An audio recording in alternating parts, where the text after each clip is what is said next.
Okay, good morning, everyone. Welcome to Conscious Living. This is our Sunday meetings. Conscious Living is a not-for-profit organization that is committed to the dissemination of spiritism. We start our meeting with some announcements.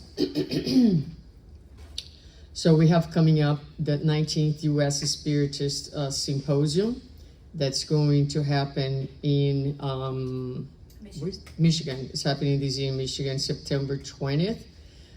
So it's a great opportunity to meet friends from all over the United States who are committed to the same ideal, the dissemination of spiritism in English. And we have a program for the adults is one day, and also for the youth. And usually on Sunday there is some social activity where everybody gets together. So it's an invitation. You might want to consider going, or perhaps tell someone about the event. I also want to share with you that we don't talk enough about this, but we ask for donations, and what we do with the donations that you actually make here at Conscious Living. So not only we pay for the bills, but whenever we can, we support different causes. So recently we had a significant group of teenagers from Conscious, from Cefa and Bezerra de Menezes here in Florida, who travel to the Spiritist Youth Retreat. And this was made possible by funds that Conscious Living actually donated. Because some of these youngsters didn't have the resources to be able to go. And so thanks to your donation, thanks to your participation, we have been able to sponsor, and this is the group from Florida, so from 3 different centers, and here it is the entire group over there with the youth. So in a world where, things are so upside down, this is an amazing, amazing initiative where we actually provide the youth with a different experience, one of love, of brotherhood and goodness, and some altruistic concepts that can help them to be more resourceful in their own life. So thank you very much. Remember that your contributions not only help pay for the rent, but also from time to time we use these resources to help other causes. Our courses, the Spiritist Review, every second and fourth Wednesday at 6:30 p.m. We have Heaven and Hell every Thursday at 7 p.m. And we have Planetary Transition every Sunday at 9:30 a.m. Remember, these are opportunities to study. We come here, we listen to these things, it's good, it nurtures our soul, it's uplifting, but the one who has learned the most is the one who's delivering the lecture, right? So in order for us to take really possession of the knowledge, it's important that we are engaged in studying and in reflection. So the course is open opportunity for that. Our reading for today from the book Happy Life is chapter 130, and it says, "Being on time is not only a duty, but also a sign of respect and honor for those waiting or relying on you. If you plan carefully, you will rarely be late. The habit of being on time is forged in the same way as a habit of being late. Schedule your commitment and calmly fulfill each one by one. In the event that you cannot make it at all, or if you have to be late, communicate it ahead of time to free the other person from the commitment. That way, should something come up and you have to be late, then even if your explanation is not believed, you will be at peace." This is a very, I think, earthly, day-to-day recommendation by Joanna de Angelis. But as I was studying this morning before coming here about charity, and charity being the foundation of charity is doing to others what you wish to be done to yourself. So it is always to keep in mind, that there's somebody else on the other side waiting for you, expecting that you will be there. So it's that mindfulness of the other. is the ability to go outside of what you need and what's going on with you, and to acknowledge and to understand that there is someone else involved and that you have a responsibility with that someone else. So I think this is probably, I would think, the gist of the message that actually applies for many, many other circumstances of our daily lives. So with that, on a timely schedule, let's move on to our initial prayer.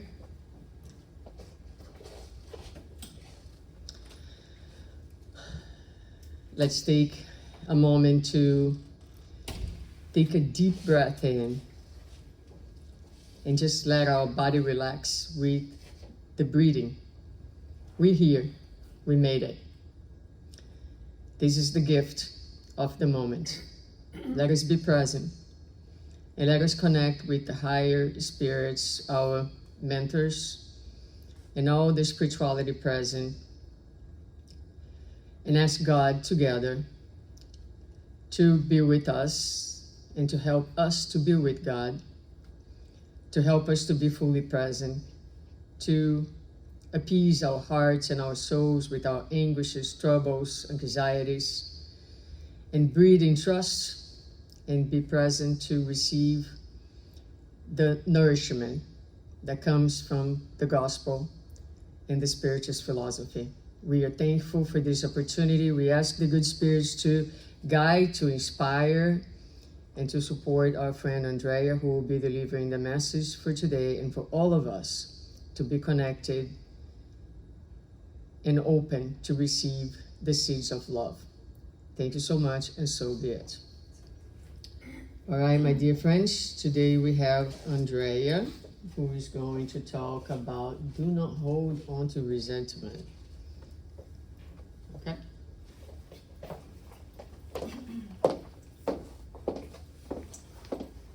Just open here.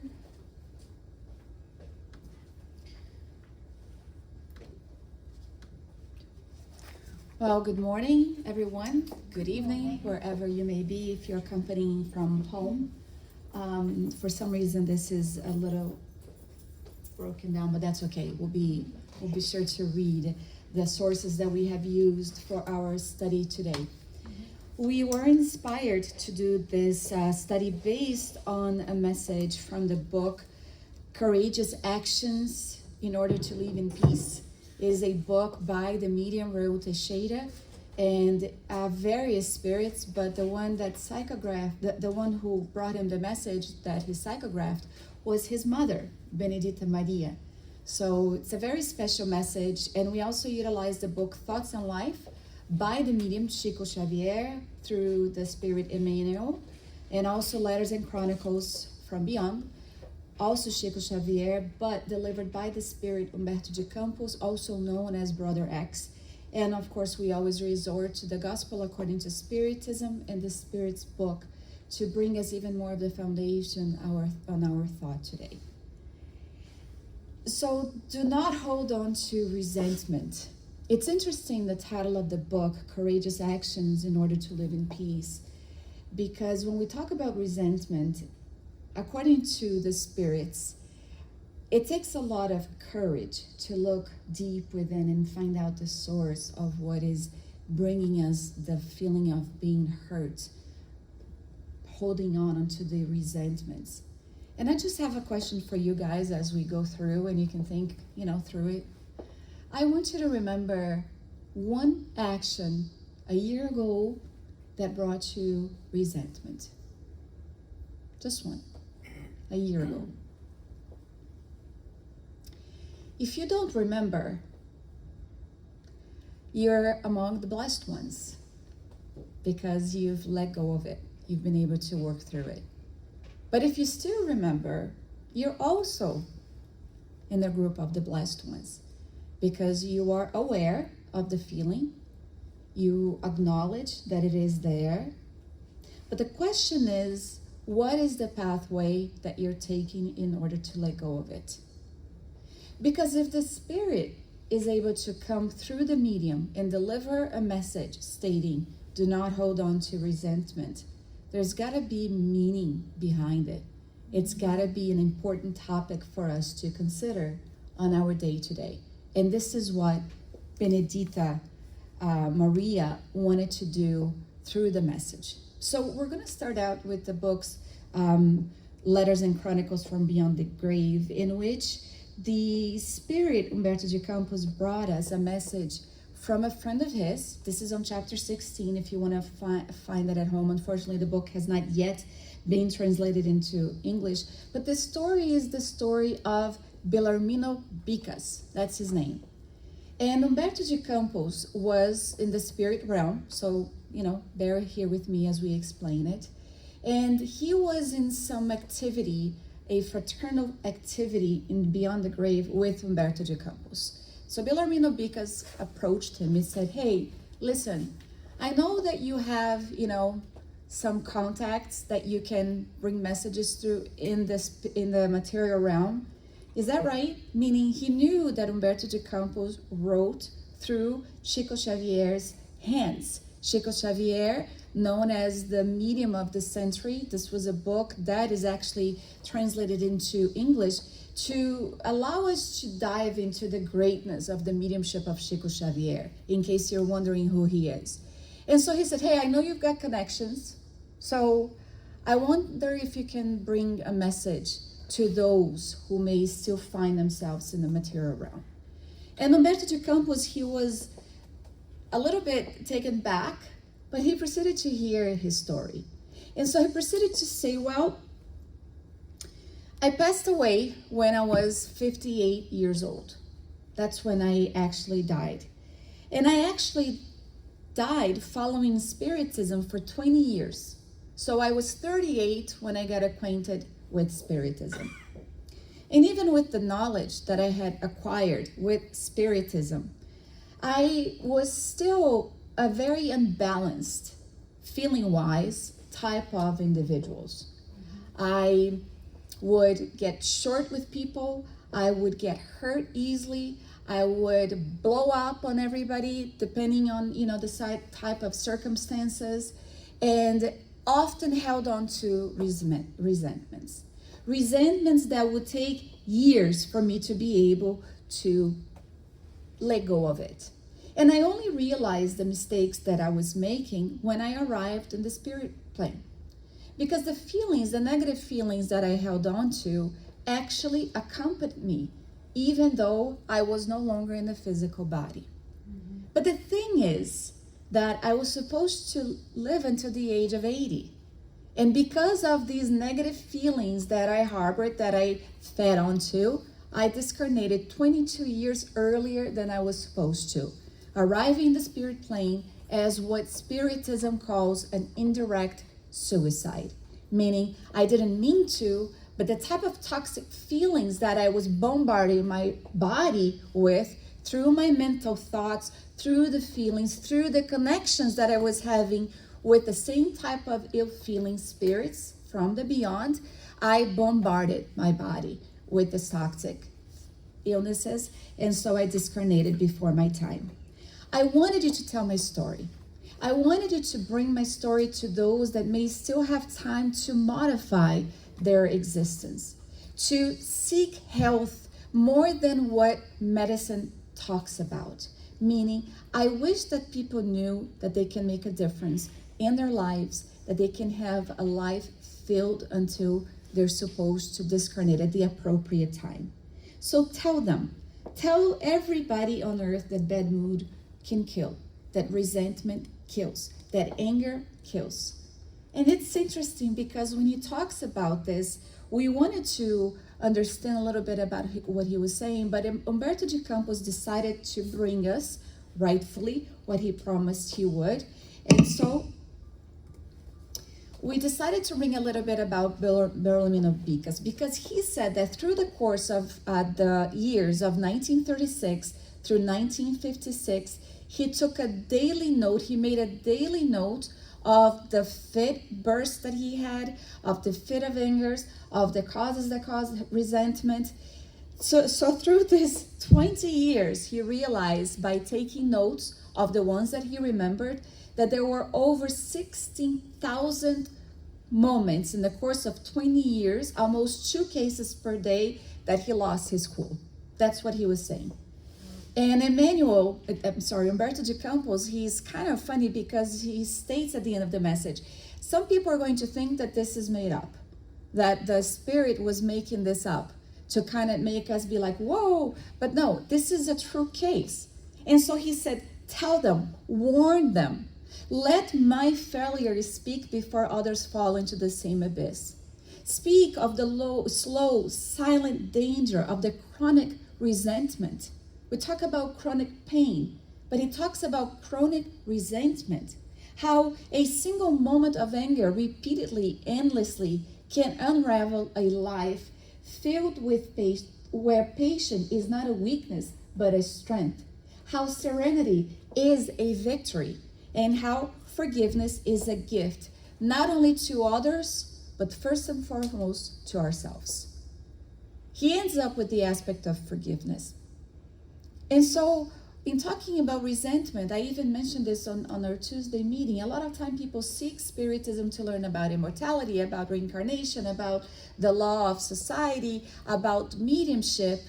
But how often do we stop to consider how much of an impact negative feelings can have in our physical existence, in our physical body? And this is why we decided to bring this study from him. We know through the book Thought and Life, brought on by the Spirit Emmanuel through the hands of Chico Xavier, that there are instances in our lives where we may be called upon to answer to the great law of cause and effect. We talk about birth defects and we study why it happens from one existence to the other, how the perispirit, meaning that semi-material body that allows us to dive into the flesh, that allows the spirit to dive into the flesh, may actually reincarnate, holding on into the impacts from our previous existences. So we know birth defects, we know that accidents, or we know hard to cure type of illnesses that assails our lives. We know that often we may be not able to really deviate from them because we actually were reincarnated with a genre of trials and expiations that would visit us at the appropriate time, meaning at the time in which we can handle it. But others we are able to actually miss if we want to. So this is why Emmanuel talks to us about also how, because of the functions of our balance or imbalance thereof, we cause unnecessary hurt and pain in our lives. And one of them is holding on to resentments. When we look at the experiments that have been made, that sciences have been making, in order to allow us to consider and ponder how mental thoughts, how our feelings have an impact on our physical body, Dr. Yamamoto brought us in the 90s this experience with the particles of water in which he studied. Here's one of them, the Swan Lake, Tchaikovsky, in honor of my late father-in-law. He loved Tchaikovsky, and also the song Ave Maria.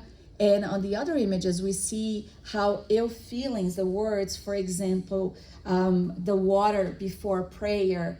I'm gonna excuse myself right here and point it right here. And after and before, and then we see here words such as I hate you, or the word peace, or even heavy metal music. Sorry for those who enjoy it, but there is the impact on the particle of heavy metal music. We're talking about vibration, we're talking about frequency. So he wanted to bring us this to allow us to ponder how negative words, how negative feelings have an impact on our bodies, because we are composed 70% more of water. So if a song like Ave Maria can have this type of beautiful impact on a particle, an icicle, we can only imagine what elevating ourselves through prayer, through classical music, through enlightening readings, through uplifting messages, through an uplifting conversation with a friend, the type of impact that it can have on our physical body. And I am sure that everybody here has at one point or another been able to pinpoint what is the target in our physical body that gets bombarded when we are fit into a rage.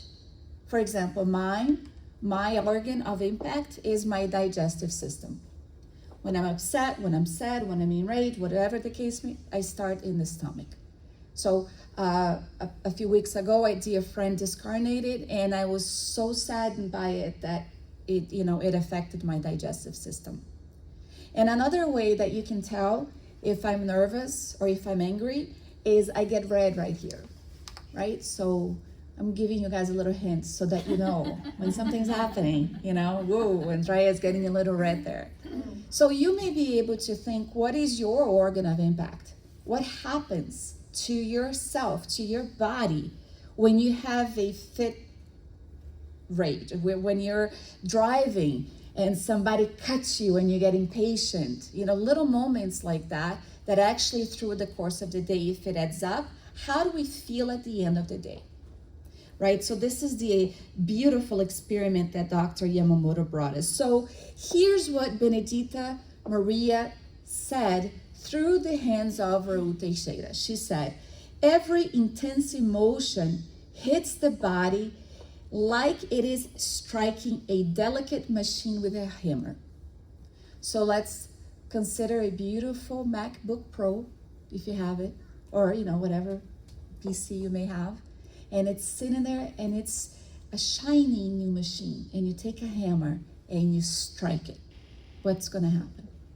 And then she goes on to saying, holding on to resentment is like letting rust build up because it interferes with how the body works. So if we think of the body as an engine, and she's talking about how resentment can actually cause rust. So it actually is something that does not enable us to work properly, to function properly. She says, medicine recognizes how mental tension can cause serious physical problems. Dark thoughts can make a healthy body sick and make an already sick body even worse. So we talk about the aspect of positivity, especially when somebody is sick. We try to talk to them. Think positively. Have faith. Faith is also this feeling that puts it into motion. Fluidically speaking, not only does it do good for our feelings, but also for our physical body. Your faith has saved you. When we think about the aspect of healing through the time of Jesus, and he tells someone, your faith has saved you, he's talking about how the person's own desire for healing and believing in it had such a movement in which she was the responsible party for getting the healing that she deserved at that moment, that she had merit for receiving. This is a whole nother lecture. And so this is why the benevolent spirits decide to call our attention to the negative feelings, because this is something that we live with. It's normal. Feeling resentment is normal. It can actually be proactive. If we say, wait a minute, I'm feeling resentment towards Fatima, let me work and try to find out why. Is it her fault, or is it something that I need to work on? What is it that is causing the resentment within me? Because often we put the blame on someone else. It's easy. If I am feeling a certain way, well, it's because of her that everything is going on in my life. And I start feeling resentment towards her. Resentment towards a partner, toward a parent, towards a child, towards oneself. And so, to hold on to resentment is like planting emotional thorns that cling on to us. It poisons our body from within and harms the system that God gave us to grow spiritually. The body, the organism, that God gave us to be able to evolve. And so, when Benedita invites us to consider about this, what she's telling us is we need to stop for a second. Stop and consider your journey so far. Consider it so far. Let's think about the year. It's June 1st. Believe it or not, we are in the middle of the year. 2025 has gone by like this to get us to June 1st. Let us just think about the last few months. Have we had difficulties? If we haven't, let us consider a year. Have we had difficulty? Because she's going to remind us, life on earth is complicated. It is. It is a world of trials and tribulations, expiations. It is one in which we were told would be difficult. This is why we have the message found in John chapter 16, verse 33. I have told you these things so that in me you may have peace. In this world you have tribulations, but take heart, but have faith. I have overcome the world. There is a reason why Jesus said the things he did. This was actually said in the very Last Supper, the last moment that he was with the disciples, as if to warn us, knowing that this would be echoed through the ages, over 2,000 years ago, and now we are starting to understand what was meant by this. And Benedita Maria is going to actually find support when she says, life on earth is complicated. Consider your journey for a second, the steps you've taken to get to the experiences that you have achieved so far. Often they came on with difficult situations. You don't need to have any doubt, but hold on to the faith that we were warned by Christ before we were incarnated, before we reincarnated. And she says you have to make an effort for anything you want to achieve. That's why she talks about earth being complicated. You need a great deal of patience not to give up on your struggles, on yourself, and so on. But because of this, one must understand that there is a type of, although we may be able to avoid certain situations, there is one thing that we cannot avoid while incarnated. And it is contained in the great law of society. The connections that we have with human beings, with other people. We can't avoid it. We can't. We may opt for a life in solace, not being with anybody, but according to the spirits we've been taught, we are not going to be able to evolve, because life in society is what is going to propel us to evolve. In seeking societal life, do people only obey a personal sentiment, or is there a wider providential purpose involved? This is on the Spirit's book, question 768, the need to live in society. And so they answer, humans must progress. They cannot do so alone.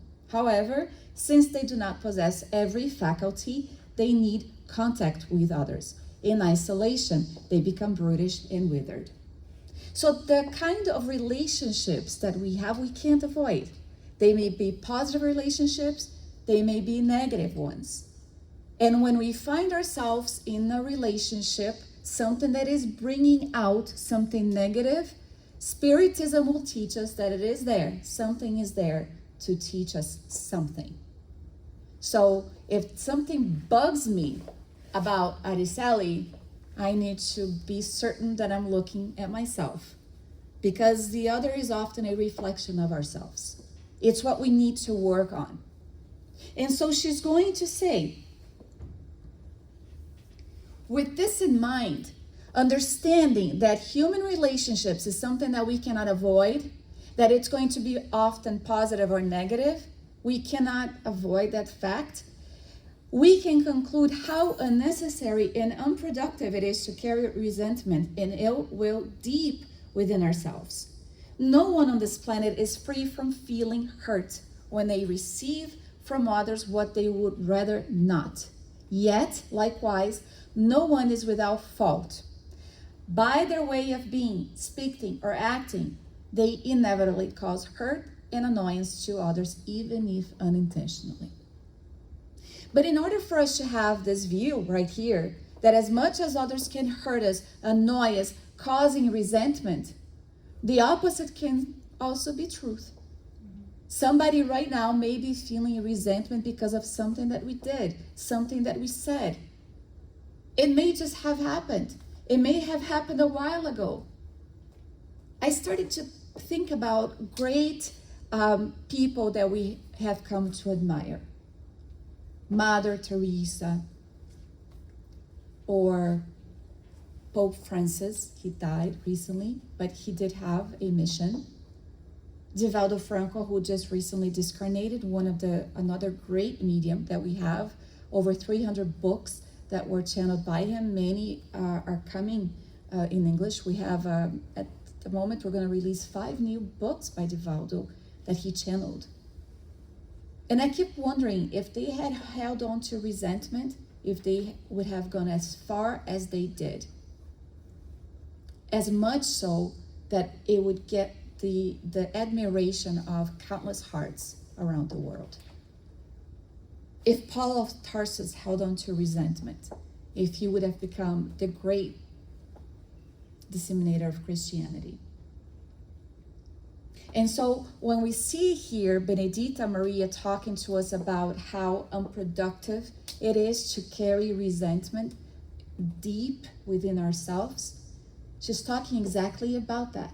If resentment is considered rust that does not allow us to move forward, we need to start pondering why they keep bringing us to our attentions the feeling of resentment, and how important it is to try to work through patience, through tolerance, and through forgiveness.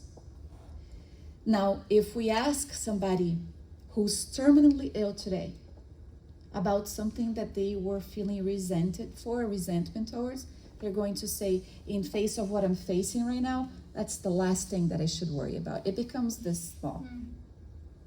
So often what we give great importance to, when life really knocks at our door with something great, that becomes truly insignificant.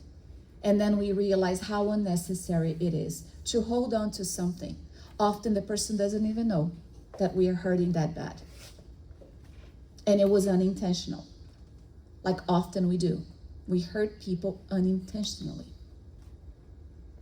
Joana de Angeli is going to say, when people hurt us, often it is unintentional. And if it's intentional, they deserve even more compassion, patience, and understanding, because the other person is definitely ill, to try to cause pain and hurt onto someone else's life. So, as we keep going, she's going to say, what falls to each of us then is to seek and resolve misunderstanding, annoyances, and resentments through the available tools that we have today. Dialogue, understanding, apology, forgiveness, because we all suffer, we all feel hurt, but we also hurt others. And another tool that we have today is psychology, psychiatry, to help us through it, to help us understand. How often we've held on to resentment through years, and we only realize it through the dialogue with a psychologist. I can personally give an example. I was having one of my sessions with my psychologist, and I realized at the age of 46, I'm 47 now, at the age of 46, that what I was feeling all along all these years wasn't hurt and that I had forgiven. It was resentment, deep-rooted resentment. And so all of a sudden, hyperthyroidism comes along. I have chronic nerve pain. I have this, I have that. Why is all of this happening? What's bringing the imbalance? And so we seek because it hurts. And then also the fact that because it hurts is the courageous action one takes in order to live in peace. Because it takes more courage to look within, combat that which is killing us, than combat other people, then attack other people, then hurt other people. So she's going to say, whether knowingly or not, we will always please some and offend others. It's part of our earthly lesson. We begin to see how much of a waste of time, unnecessary suffering it is to hold on to feelings like resentment or anger in our hearts. There is so much good and useful to do, to accomplish every day. There's so much that we need to do. And time is so fleeting. Life can be so short. Like in the case of Bellarmino Bicas, he discarnated, holding on to all this stuff. Resentment, anger, pain. 22 years before he was supposed to, because his body kept getting bombarded with toxic feelings. Which is not to say that we're not going to have them, but how quickly are we doing to resolve? How quickly are we resorting to actions to resolve that which is making us ill? The spirit, us, our lives, more than matter. More than just this. And we've come to learn that through spiritism or spiritualism, through other temples, that we are much more than this physical body. More and more people are resorting to spirituality for understanding that our mind, our feelings take a toll on our health. So she continues. And this is what I found beautiful in her message. She said, don't underestimate your own value, dear soul, your true worth. For the time and energy you devote to harmful feelings will be returned to your life through new frustrations and misfortunes, fulfilling the divine law of cause and effect. This is Raul Teixeira's mom. She's the spirit author who wrote through his hands. But she says, don't actually underestimate how much you are worth. This is how high they hold us. The regards the benevolent spirits have for us is saying, you are so divine, you are so amazing, you have so much worth that you shouldn't let petty things like that bring down your worth. Don't underestimate your value. Dear soul, loving soul, is what she says. Recognize your true worth, because this is what is going to allow you to actually take the time and energy to devote yourself towards resolving that which is causing harmful feelings. How does it return to our life? Through the divine law, fulfilling the divine law of cause and effect, because every cause has an effect, every effect has a cause. So if I'm doing something that is causing my body to be bombarded with toxic feelings, the result are going to be what we talked about already. And Bellarmino Bicas came to warn us because he went through it. And I just wanted to bring something that I found on the website Psychology Today, which I love. They say resentment isn't inherently bad. It is information. So take the information that is pointing towards something that needs to be worked through and find out what is it that it wants to bring our attention to. The value of a wound, the need for clarity, the need to set boundaries. And if we listen to it with curiosity, if we listen to the feeling of resentment with curiosity, they say, we are going to find that rather than be judgmental, we actually are going to find a path that is going to lead us to deeper self-awareness. And that is what is so amazing. It took me years to have the courage to seek assistance through psychology. I have a loving friend who always told me about the need for that, for the psychological evaluation, and I ran from it every opportunity I got. Because courageous actions in order to live in peace. The first action is the first step. The Gospel according to Spiritism is going to remind us in the chapter 12, love your enemies. There is an item that says, if someone strikes your right cheek, offer him also the other. If we are to also offer the other, we are not holding on to resentment. But in order to do that, the benevolent spirits are going to say, only faith in the future life, in God's justice, which never leaves injustice unpunished, can provide the strength to bear patiently all the blows directed against our interest and self-centeredness. And so we're going to finish with this paragraph right here that illustrates what we're trying to talk about. Because the Gospel according to Spiritism on item 7, they're going to say, that is why we constantly state, this is a statement from the benevolent spirits. This is why we constantly state, focus your gaze in the future ahead. The more you lift yourselves above the material life through thought, the less you will be disheartened by the things of the earth. The less we're going to hold on to resentment. The less we're going to find the need to hold on to anger. The less we're going to find the need to hold on to that which is still causing the pain like a thorn that is clinging to our soul. Because in the end, if we are able to raise ourselves from material matters through life, through our thoughts, our feelings, our actions, the less we're going to be affected by that things that are still of the earth. On that note, we may finalize saying, do not hold on to resentments, because by doing so, it is what is still holding ourselves back in the spiritual growth. To seek that which is available to us, like Benedita Maria stated, so that we don't underestimate our worth and our value. Because there is so much more within us, divine that is calling our attention to be productive. Resentment is actually something that gives us a life that is unproductive, with unnecessary thoughts and anguishes that we can resolve.